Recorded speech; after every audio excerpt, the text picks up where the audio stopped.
Authorities are on the hunt for an alleged illegal mining kingpin identified as James Neo Tshoaeli, known as Tiger.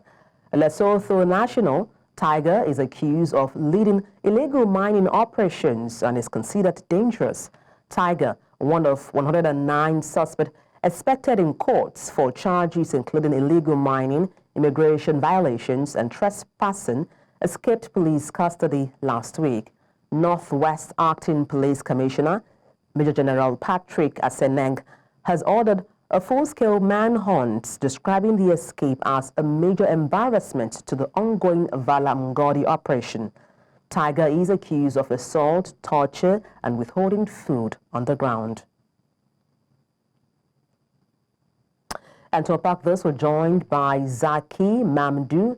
He is with the Workers and Socialist Party. He joins us from Gauteng. Good morning. Glad to have you join me on the news. Good morning, Edible, and to your viewers that are having me on the program. All right. Talk to me about the current condition of the miners who were allegedly mistreated at the Stilfontein mine. Have they received adequate medical attention or even psychological support so far? Look, I think what's important to do initially is to call this exactly what it is. This is a state-sponsored massacre that has been perpetrated by the South African Police Service, by the government, and of course the mining industry itself is complicit as well.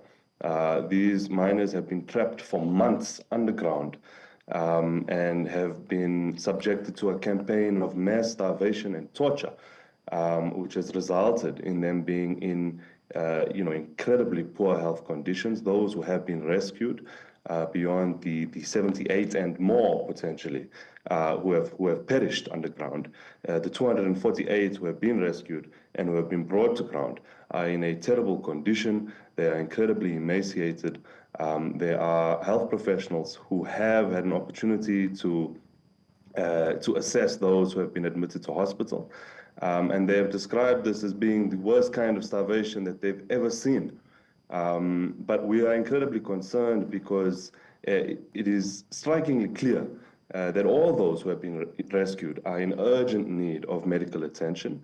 Yet to date, there are 25 who were initially admitted to hospital after being brought above ground, and over the weekend another 9 were admitted to hospital after suffering from various symptoms as a result of improper processes of renourishment, of rehydration, and now have symptoms of typhoid, of refeeding syndrome, and other issues, and have been admitted to hospital.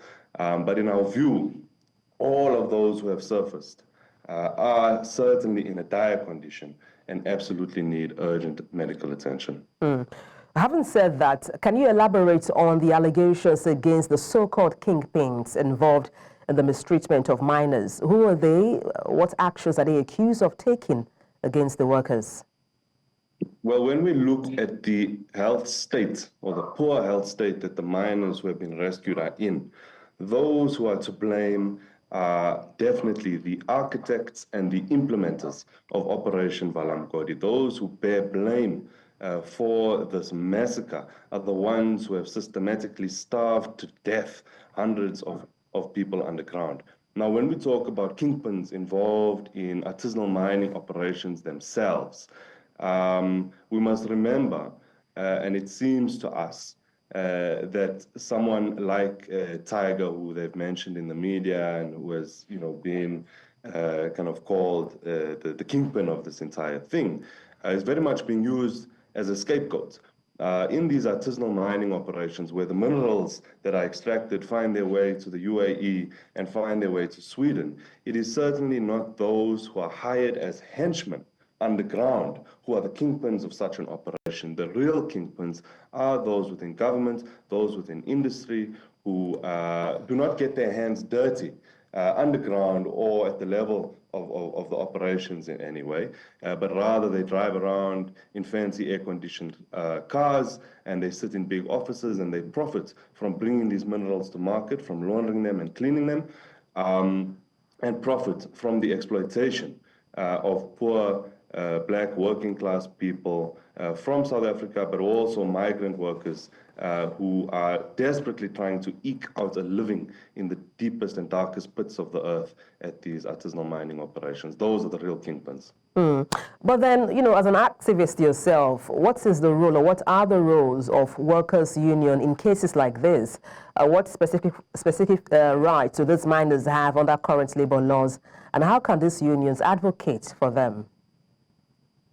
Look, under current labor laws, artisanal miners do not, at least to my knowledge, do not, enjoy rights as outlined in the Basic Conditions of Employment Act or under other laws in South Africa.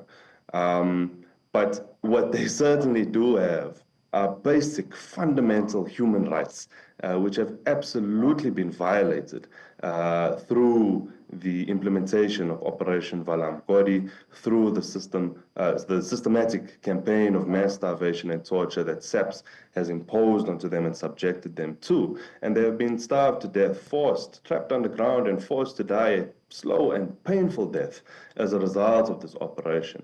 And so it's in this moment that we as the Workers and Socialist Party reiterate our call for the nationalization of the mining sector, placing it under the democratic control of workers and of communities.